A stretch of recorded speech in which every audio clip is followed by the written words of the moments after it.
Hi everybody, it's me, Gregory Mannarino. How are you today? Alright my friends, today I want to touch on commodities specifically.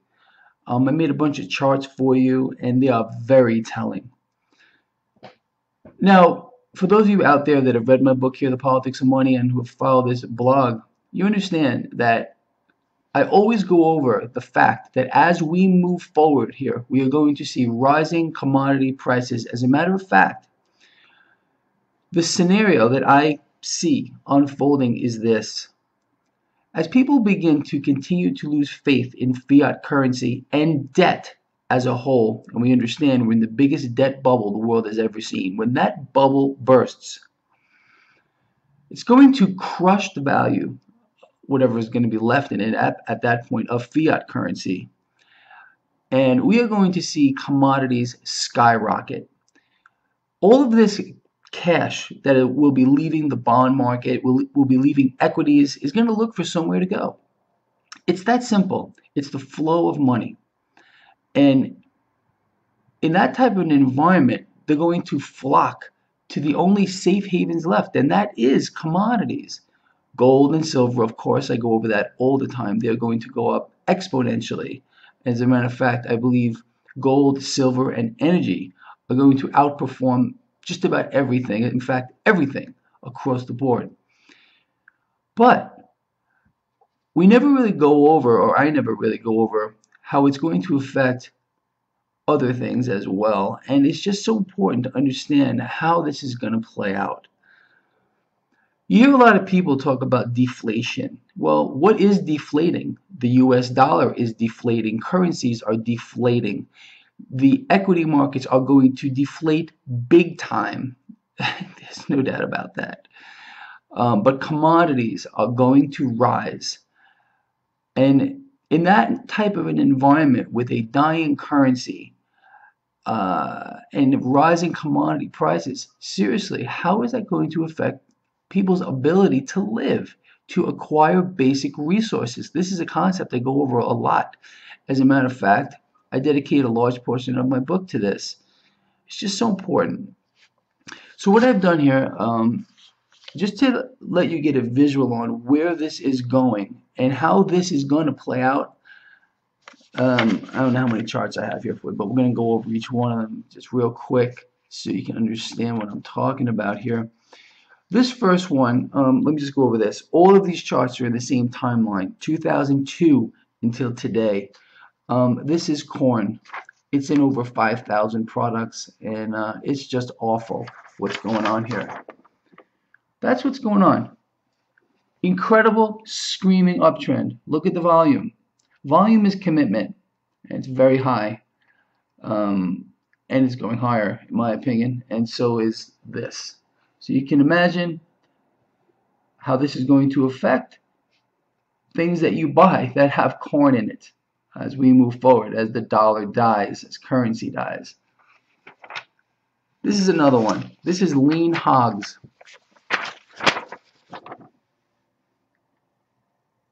There's a pretty good uptrend for you. Increasing volume. Very bullish. This is live cattle. For those of you out there that like to eat meat, well, you're in trouble. Look at the volume. This is going to get much, much worse, people, as we move forward. This is wheat.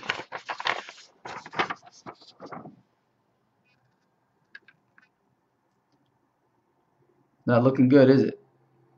Well, I guess that depends on what side of the trade you're on. If you're betting for this stuff, well, you're going to make a lot of wealth.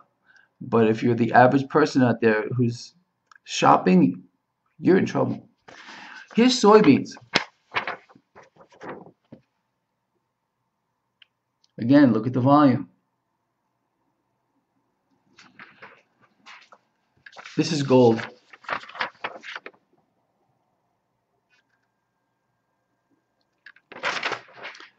So you can see where this is going. It's very clear.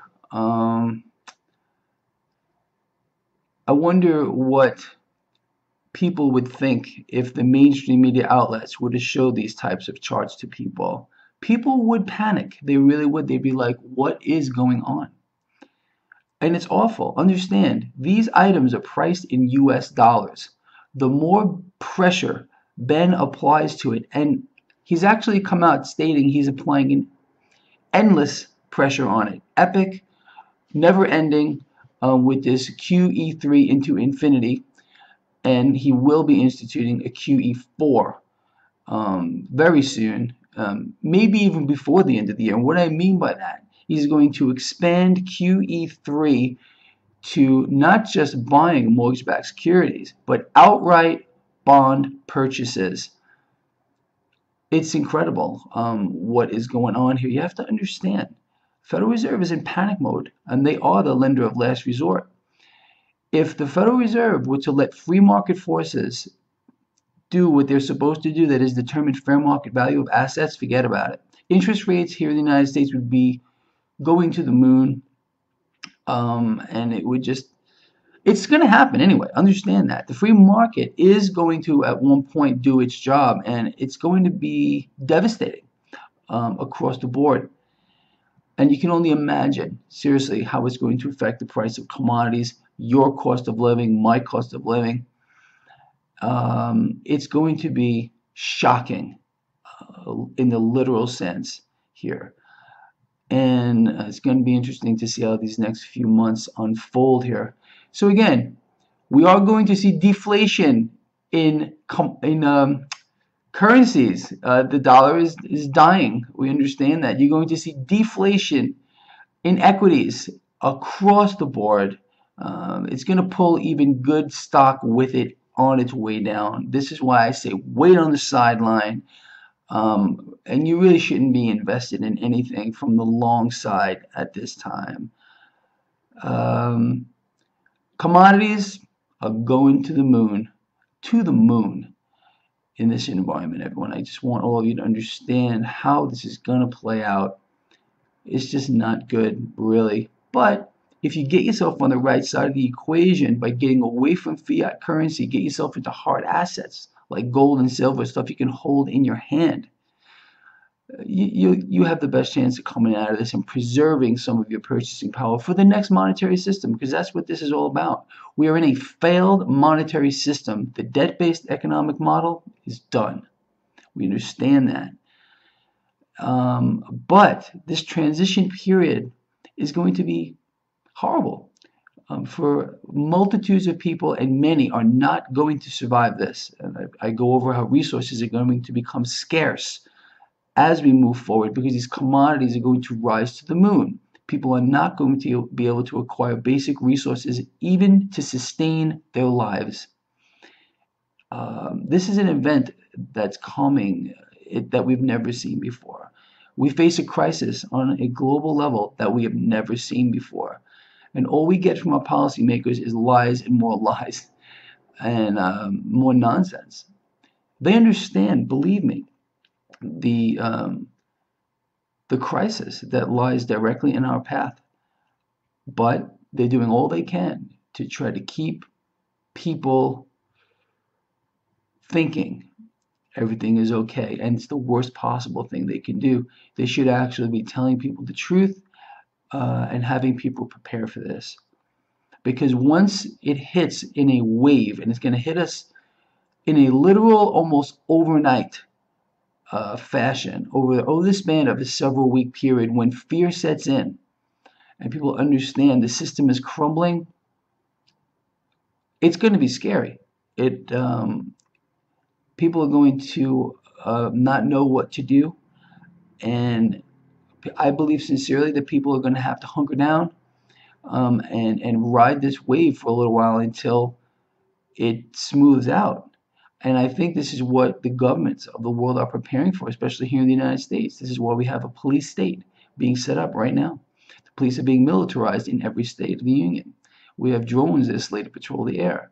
It's absolutely out of control. Anyway, this video is getting kind of long, but really the premise of this is commodities. I wanted to show you where they're going, the trajectory they're already on, and why your cost of living is going up and will continue to rise exponentially as we move forward here.